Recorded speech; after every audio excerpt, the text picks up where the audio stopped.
So this is a great week, another great week. Last week, our positivity rate at the testing site was less than 2%, 1.8% to be exact.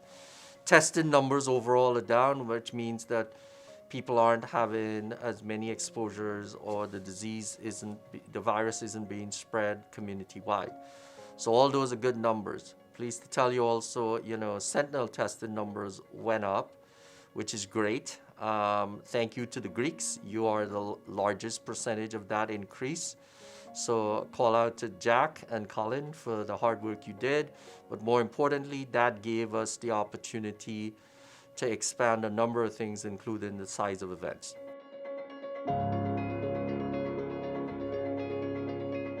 So I think everyone should be thinking, with Easter coming up, let's not spread the virus during Easter and let's not take it home during Easter. So starting now, anticipating if you're going to go home and when you're going to go home, you kind of need to start, quarantining yourself to some degree, keeping your social bubble a really small number, and limiting your potential for exposure to the virus so that you're not taking it home to your parents, grandparents, siblings, friends, other family members, etc. So be thinking smart. The virus hasn't gone anywhere. It's still pretty prevalent all around, especially in many states. So again, take the steps that you need to take.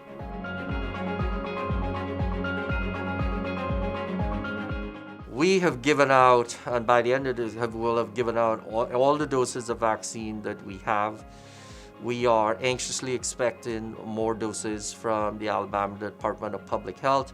Simultaneously, our partner, East Alabama Medical Center, continues to vaccinate, again, a lot of people in the community, including those related to higher education. So, we've done thousands of vaccines between the two of us, making Auburn more resilient and increasing our efforts towards herd immunity. I think that's part of why we're seeing less and less cases and a significantly lower percentage and number compared to the state and the surrounding areas.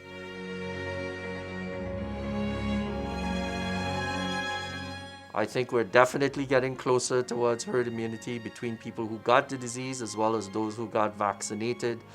The goal is to try and get more people vaccinated and to reach that. Then we'll have to deal come, summer and into the fall with new people entering into the community, i.e. entering freshmen, transfer students, graduate students, new faculty, etc. That's not an uncommon process that we do annually with or without COVID, so we'll have to kind of plan and strategize for that.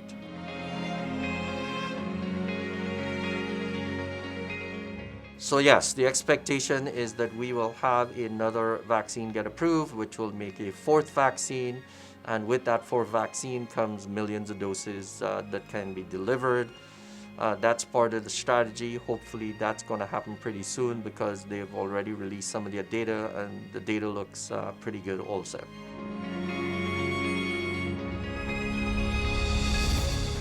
Trends we're seeing nationally, we've got more than a dozen, I think the last count was 15 or 16 states who have seen an increase in the number of positive cases. A fair number of those positive cases are related to the new variants, especially the British variant predominantly. Again, that was expected. The CDC had said back in February that the British variant would be the dominant strain come March. I don't think that the numbers quite hit that we were expecting, but it's going to increase, and then going into Easter, that's the concern. Internationally, you're looking at countries like Italy, Germany, France, and others who've had an increase in their numbers, again, dominated by the British variant, and therefore they have put in more restrictions and lockdowns. They normally tend to lead us by a few weeks because what happens over there eventually affects us here. So we're going to be waiting expectantly to see what happens over the next few weeks and especially post-Easter.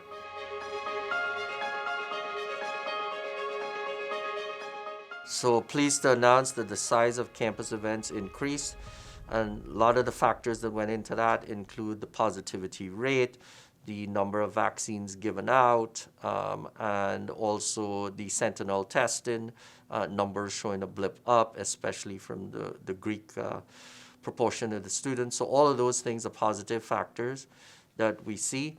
The weather warming up is another factor. So when we put all those things together, we felt comfortable in increasing the size of events, and we're working towards maybe increasing that again going forward into the future, depending on how things go over the next few weeks.